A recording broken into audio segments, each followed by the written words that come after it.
మొన్న నంద్యాలలో జరిగిన సలాం కుటుంబానికి జరిగిన నష్టం, ఆ కుటుంబం పోలీసుల దారుణాల వల్ల, కిరాతకాల వల్ల టోటల్ కుటుంబం ఆహుతైపోయే పరిస్థితి వచ్చింది.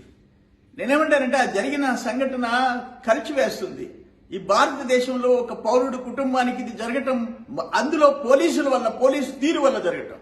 70,000 రూపాయల ఆటోలో దొంగతనం చేశాడని చెప్పి అనవసరమైన ఆరోపణ ఎవరో కేసు పెడితే రుజువు కాకుండానే హెరాస్ చేస్తే నేను పోలీసుల వల్ల తట్టుకోలేక చచ్చిపోతున్నానని చెప్పి ఆఖరికేంటి కట్టుకున్న భార్య, బిడ్డలు, కూతురు, కొడుకు, కన్న బిడ్డలు తీసుకుపోయి కాళ్ళు చేతులు కట్టేసి బిడ్డలకి రైలు పట్టా మీద వాళ్ళ మెడలు, కన్న బిడ్డలు మెడలు పెట్టి భార్య, అమ్మా నాయన, తల్లిదండ్రులు నలుగురు చనిపోయే పరిస్థితికి ఈరోజు ఇక్కడ వచ్చిందంటే పోలీస్ హరాస్మెంట్ వల్ల. ఇంతకంటే ఘోరం ఉందా అని అడుగుతున్నా. ఈ భారతదేశంలో ఇటువంటి సంఘటనలు ఎప్పుడన్నా జరిగాయి అంటున్నాను నేను, పోలీసుల వల్ల.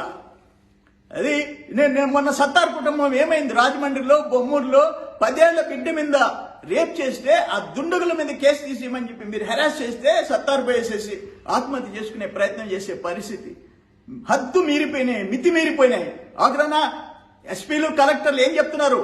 ఎమ్మెల్యేలని కాదని మేమేం చేయలేకపోతున్నాం అన్నారు. నేను పదే చెప్పా, కలెక్టర్ల వ్యవస్థ జగన్మోహన్ రెడ్డి ప్రభుత్వంలో పోలీస్ వ్యవస్థ, కలెక్టర్, రెవెన్యూ వ్యవస్థ ఎమ్మెల్యేల చేతుల్లోకి వెళ్ళిపోయినాయి, బలహీనం అయిపోయినాయి, నిర్వీర్యం అయిపోయినాయి అని చెప్పా. నిన్న హోమ్ మినిస్టర్ సుచరిత గారు సెలవిచ్చారు ఏమండి, పోలీసుల వేధింపులకు భయపడొద్దని. కానీ వేధింపులు ఆపుతామని చెప్పలేకపోయిందని, ఆత్మహత్యలు మాత్రం చేసుకోవద్దన్నది.